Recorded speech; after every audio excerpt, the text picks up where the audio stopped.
Scoot over, Kinsley. Scoot over, good girl. Or get off. That's fine. Get down. You don't want to come up, Kins? Come on. Come on up. Come on.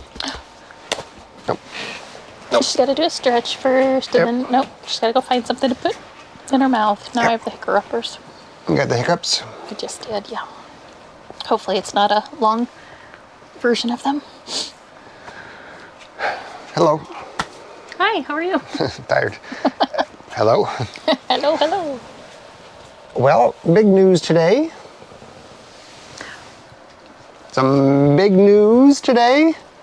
No more of this? We're gonna raise the roof.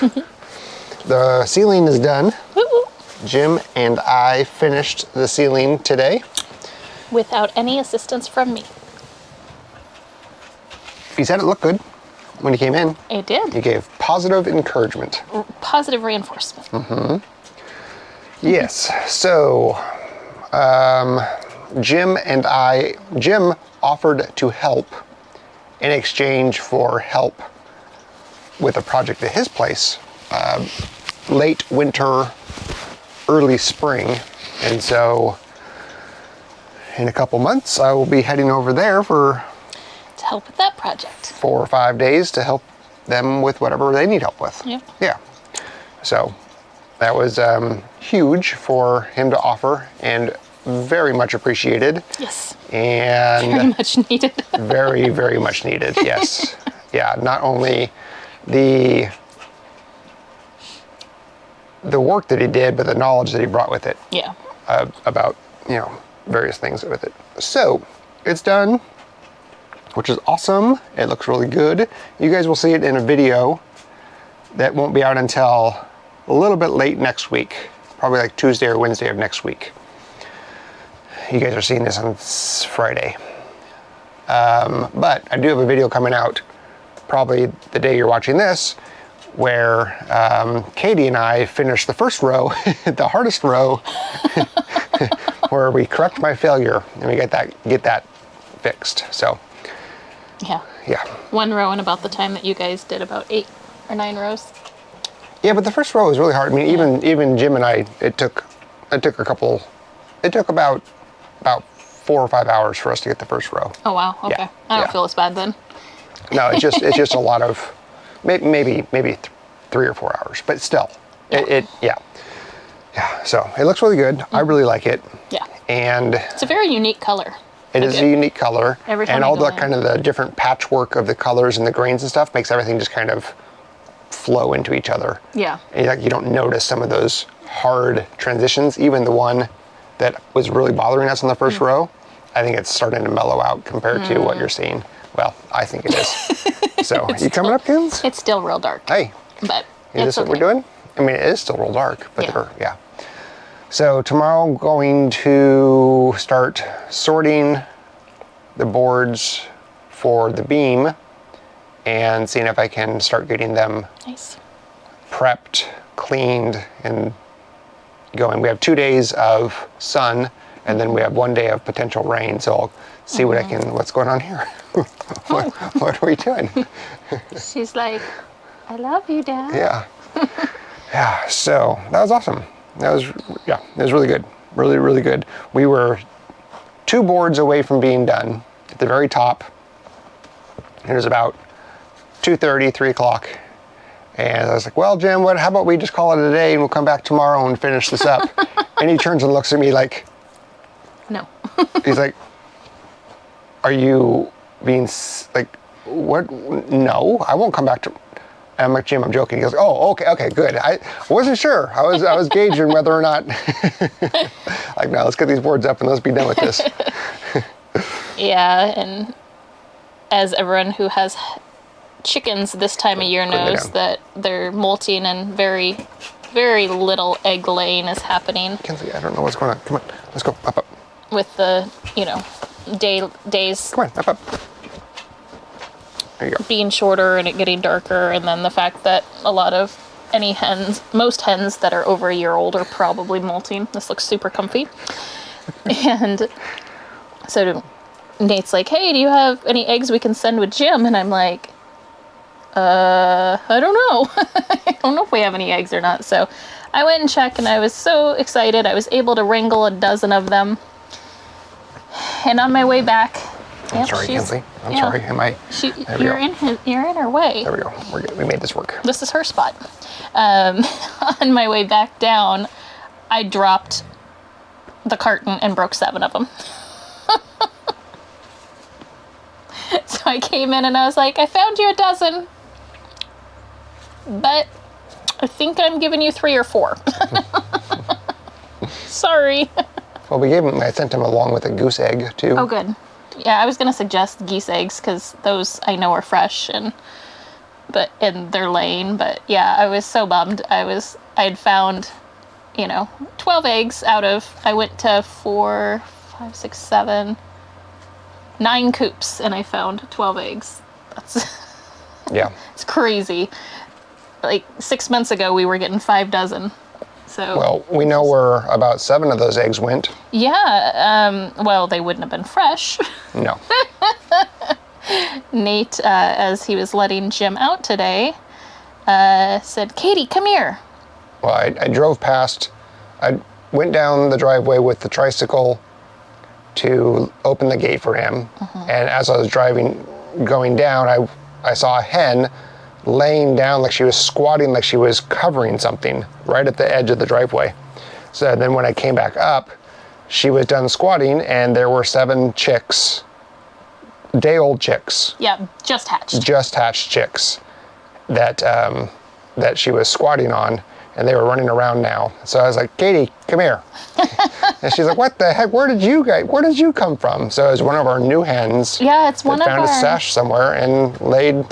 It's crazy. She's only like 6 or 7 months old. She just started laying, and actually she's probably about 7.5 or 8 months. She was part of not Karen's most recent batch, but the batch right before that, because she went birdie 2 times in a row. And she was the only female that I couldn't catch. I had her sold, but I couldn't catch her. And I just assumed, like, I had seen her because she still came and she still ate with the free-range flock, but when we processed the roosters, she was getting harder and harder to find because she had hung out with the big Australorp rooster. And so when we processed all of them, I just didn't see her, and I didn't really think much of it because I would see her at feeding time, but outside of that, I didn't really see which group she was hanging out with. Well, she wasn't. She was broody. And she found a stash somewhere. So I have no idea who the rooster is on a couple of them because they're really light colored. So it's going to be very much a barnyard surprise mix, which is interesting. Well, this is perfect timing because we're about to catch a lot of pullets, probably some roosters too, that 2 of our hens have been raising for the last couple weeks and selling those off. So we have a nice new fresh of chicks to sell off later. Yeah. Sorry, you hate when I do all my we have the hand pumping. We have the Kinsley doing this. Oh, yeah. Like, all the things that you're like. Yep. Yeah, the 5 or 6 of those of Karen and of Zona and Betty Jane's chicks are going to be going Saturday. And then I have another order Saturday. I'm just waiting on the exact amount of dark Brahmas and salmon Faverol laying hens. And then I had another customer order, but we decided that they would wait until spring, until I had a little bit more variety, because they really wanted Cochins. But with the weather being cold, they kind of preferred to wait until warmer weather, which is totally fine. So they won't be coming down, but have 2 orders on Saturday, which is good. Yeah. And those all just came through last night and this morning, actually. So that'll be fun. And then, yeah, we have these new ones, these new babies. So now that brings us up to, if there's 7 of those, that brings us to 10, 11 little chicks that we have running around. Yep. The one thing I will say, what I've loved about Duke is Drama Duke. most of the chicks that we hatch from him are pullets, not cockerels. It's a very good mixture. Probably about 60 to 70% have been females. So that's why I haven't really cared too much when we had little oops hatches. Oops litters. Yeah, oops litters, but yeah, little broody hens. But it's crazy when it's like not expecting it. Like, at least for Betty Jane and Zona and Karen, it's like we knew they were broody. Mm-hmm. But yeah, that was a total surprise to see that. Yeah, I was like, whoa. Yeah. Oh man. I thought maybe she was laying on like an egg that had gotten laid there. And so on my way back up, I was going to pick her up to see what she was laying on. Mm-hmm. I was like, well, nope. She's been laying on multiple eggs for 21 days. Where did she go? Yeah, I don't know where I honestly don't know where that stash of eggs would have been, because in the area that we found her, there's no way she was there for 21 days and we didn't see her, because it's very close to where we cleared where that tree fell, and we cleared all of that out after the storm. And so it's all cleared out over there now. There's like absolutely nowhere she could have been. So I'm very curious to see where she goes tonight and where she is going to keep them, because it's getting down below freezing every night. Mm-hmm. And I mean, like I said, we have other chicks around and the moms are doing just fine, so I'm not terribly worried about it. I just want to make sure she has some type of shelter to go into, because she used to sleep in the tree, and she can't sleep in the tree with the babies, so at least not for a couple more weeks. Well, she can. The babies just won't make it. I said with the babies. Yeah.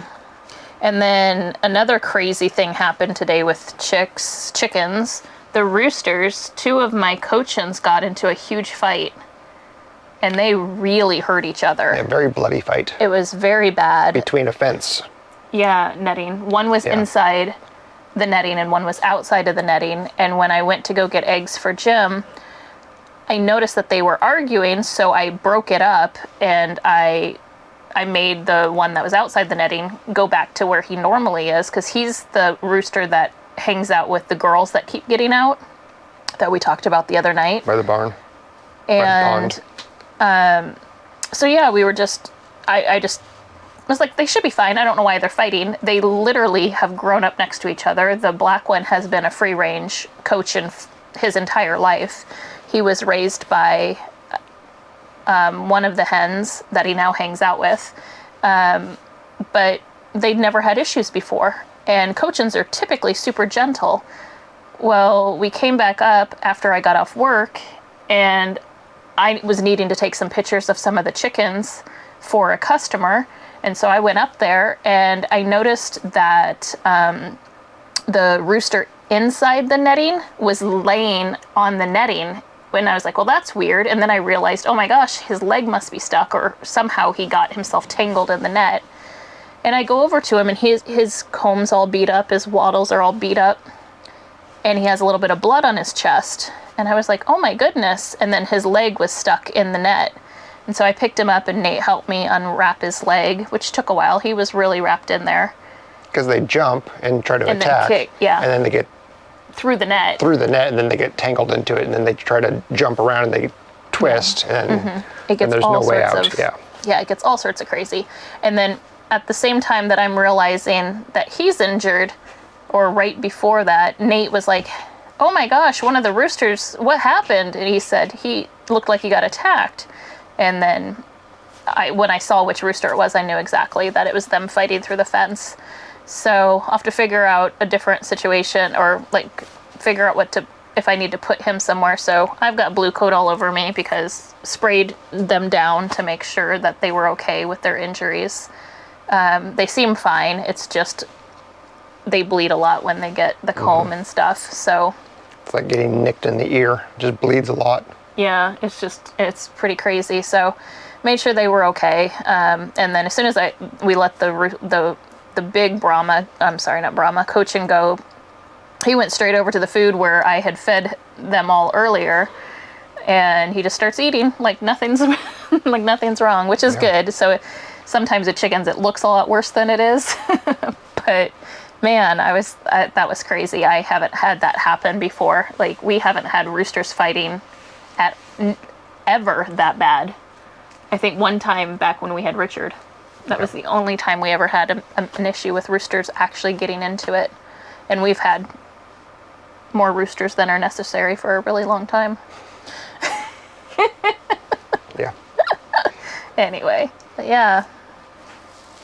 Yeah. So tomorrow you're going to start working on the Working barnwood. Working on the barnwood. Nice. And then Jim said he would come back out and help do that. So my plan is, once I have it all cleaned up and stuff, I'll pre-arrange it how they're going to fit together. So it's just a pick it up and pick it up and put it in, as opposed to try to figure out which pieces go where at the time of application. Yeah. Yeah, I can't wait to see what color it is once we get it clean. Did you think of ways on how to clean it? No. No? No. I'll probably take just the hose with the sprayer at first, hose off all of the dirt, stack it up so it can drain and dry in the sun. And then if that's not a good enough cleaning, then we can discuss if we want to power wash it, or if we want to sand it, or if we want to, well, don't want to sand it, but what else we can do. Yeah. Could maybe even take I guess I could try to take my air compressor and blow it off instead of hose it off. Yeah, with the big dirt clumps and stuff on a couple of them. That might work. I could try that first before I hose it down. Yeah. And then see if you need to, I mean, some parts they might need to be rinsed off. I mean, it's been sitting for a long time. Long time, yeah. In a lean-to. Yep. Or in a barn. Yep. Yeah. Yeah, well, that's it. That's the update, folks. That's that. Yeah. All right. We'll see you tomorrow. All right, take care.